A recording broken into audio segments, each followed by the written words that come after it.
Hello hi everyone, नमस्कार दोस्तों।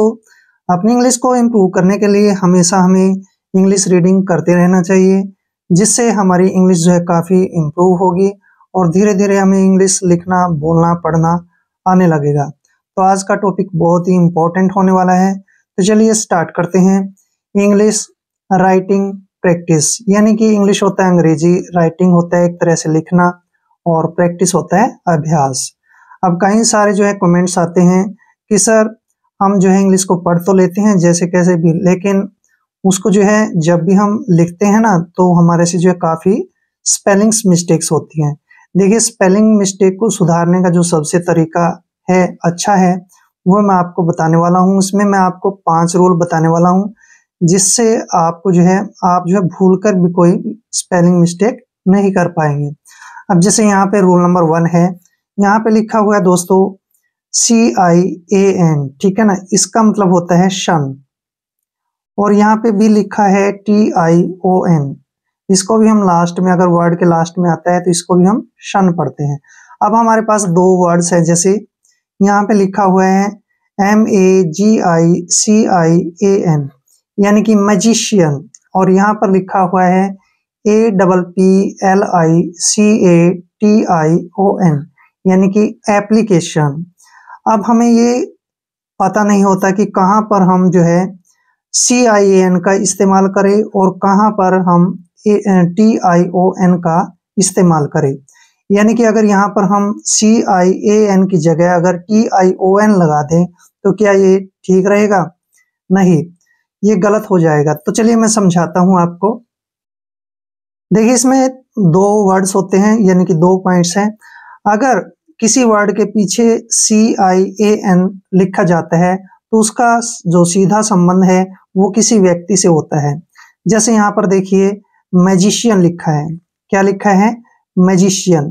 तो मैजिशियन का जो संबंध है, यानी कि वो सीधा एक व्यक्ति से है। जब भी किसी व्यक्ति को हम यहाँ पर लिखते हैं तो उसके पीछे CIAN होता है, यानी कि मैजिशियन क्या होता है? एक तरह से जादूगर होता है ना, मैजिशियन जादूगर होता है। जो जादूगर क्या है? एक व्यक्ति है ना। तो यानी कि किसी भी व्यक्ति के संबंध को दर्शाने के लिए हम CIAN का प्रयोग करते हैं। जैसे यहाँ पे देखिए म्यूजिशियन, म्यूजिशियन क्या होता है? एक संगीतकार। म्यूजिशियन क्या होता है? संगीतकार। अब संगीतकार है वो भी एक व्यक्ति है ना। जब भी हमें किसी व्यक्ति के, यानी कि किसी व्यक्ति के विषय, व्यवसाय को लिखना है, तो यानी कि व्यवसाय को दर्शाना है या फिर उसके काम को दर्शाना है, तो उसको दर्शाने के लिए हम CIAN का इस्तेमाल करते हैं, ना कि TION का। लेकिन यहाँ पे देखिए, यहाँ पे लिखा है एप्लीकेशन। एप्लीकेशन का मतलब होता है पत्र, ठीक है ना। तो पत्र क्या है? एक आदमी से रिलेटेड नहीं है, ठीक है ना, किसी व्यक्ति से रिलेटेड नहीं है, यानी कि किसी व्यक्ति का ये व्यवसाय तो नहीं है, प्रोफेशन तो नहीं है ना।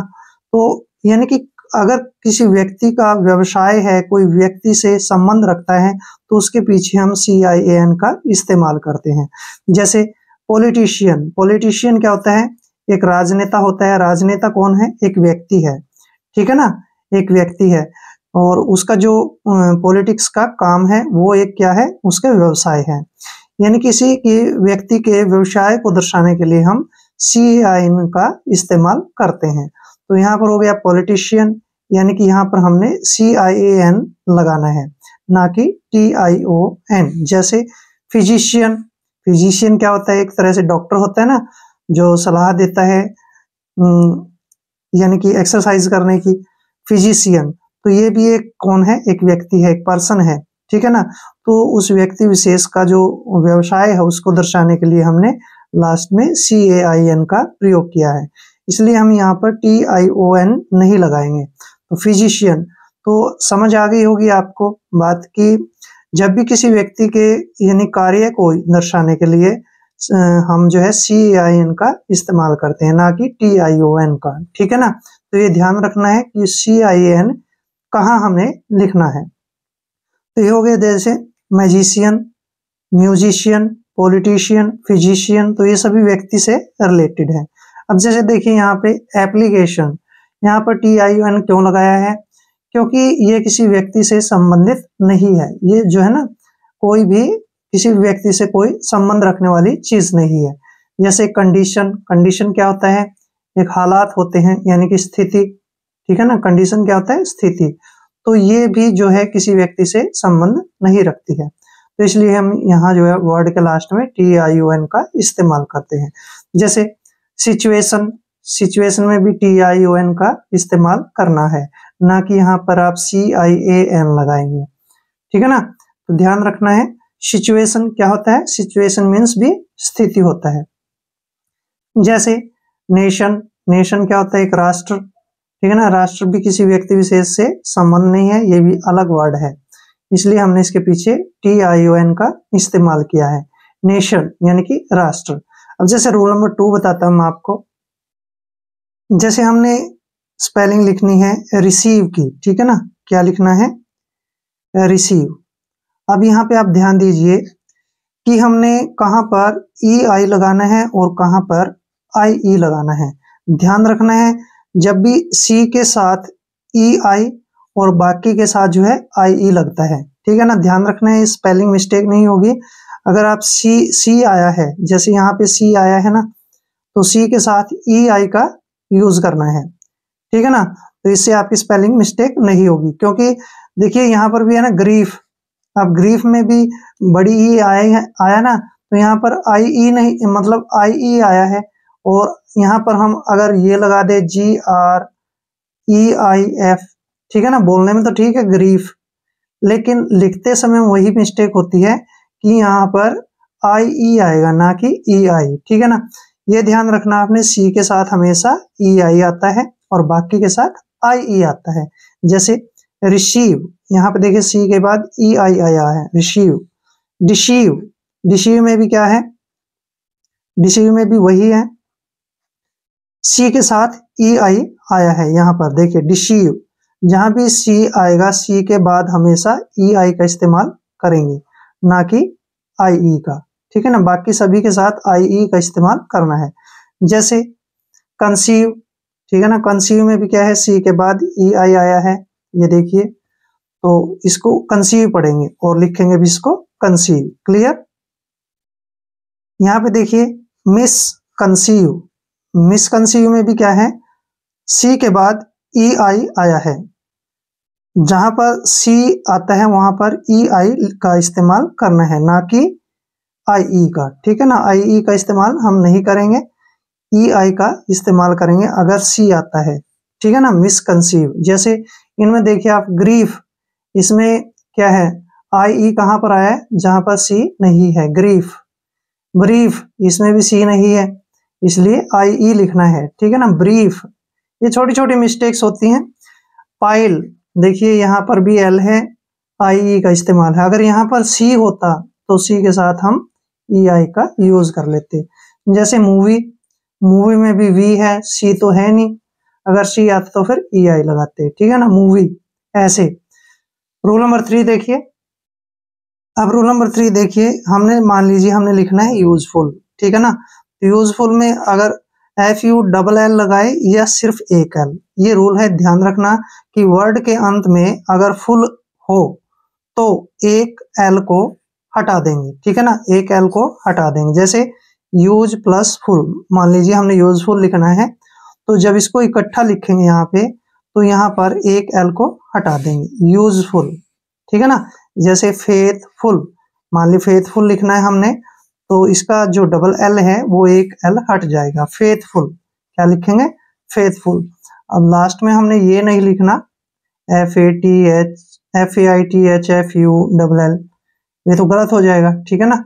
तो एक ही L लगेगा लास्ट में, फेथफुल। अगर फुल लिखना है, लास्ट में फुल है मान लीजिए, फुल लिखना है, तो उसमें आपने सिंगल L लगाना है। जैसे beautiful, beauty plus full, beautiful लिखना है तो उसमें भी सिंगल L का ही यूज होगा। क्लियर? ये छोटी छोटी बातें हैं, ध्यान रखनी है आपने, ठीक है। नोट भी कर सकते हो आप नोटबुक पे। रूल नंबर 4 देखिए।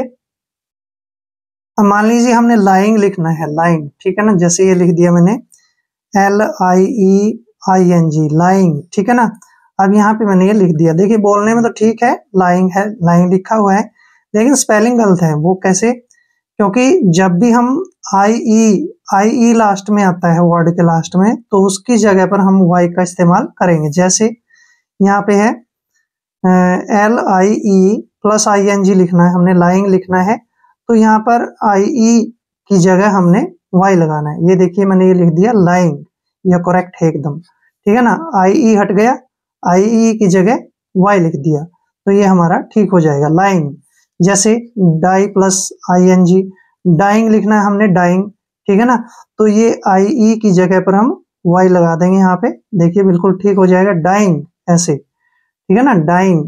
अब जैसे हमने टाइंग लिखना है टाइंग, TYING, ठीक है ना, इसमें IE की जगह पर क्या लगा देंगे वाई, ठीक है ना टाइंग, तो हमारा ठीक हो जाएगा। अब जैसे हमने केविंग लिखना है केविंग, तो यहाँ पे IE आया है, इसको हटा के वाई लगा देंगे, इसके बाद यहाँ पे कैविंग कैविंग लिख देंगे, बिल्कुल राइट हो जाएगा। तो कई जगह पर क्या होता है IE की जगह हमें वाई लिखना पड़ता है, जैसे लाइंग, डाइंग, टाइंग, कैविंग, तो वहां पर जो हमारी मिस्टेक्स बिल्कुल ठीक हो जाएगी। अब रूल नंबर 5 देखिए, मान लीजिए हमने लिखना है पजल, तो अगर हम ये लिख दे PUZLE पजल, देखिए लिखने में बोलने में तो ठीक है पजल, लेकिन लिखा गलत है। तो अगर हमने पजल लिखना है तो लास्ट में ZLE का यूज नहीं करना है, हमेशा डबल ZLE का यूज करना है। ये गलत है, ये सही है। जैसे देखिए पजल, यहाँ पे लिख दिया मैंने पजल, ये गलत है, और यहाँ पे लिख दिया है फिर से मैंने पजल, ये ठीक है। लास्ट के अंत में डबल ZLE आएगा अगर जल जल लिखना है। जैसे मजल, मजल में डबल Z आ गया, बिल्कुल करेक्ट है। जैसे नजल लिखना है NUZZLE नजल, ये ठीक होगा, ठीक है ना। और NUZLE, देखिए बोलने में तो ये भी सही है, लेकिन लिखने में गलत है, ये ठीक है नजल। तो इस तरीके से अगर आप जो है ना रूल थोड़ा सा ध्यान रखते हैं तो स्पेलिंग मिस्टेक नहीं होगी, आपकी जो स्पेलिंग्स हैं वो बिल्कुल एक्यूरेट होती जाएगी। देखिए एक वर्ड लिखते हैं BEAUTIFULL, क्या ये सही है?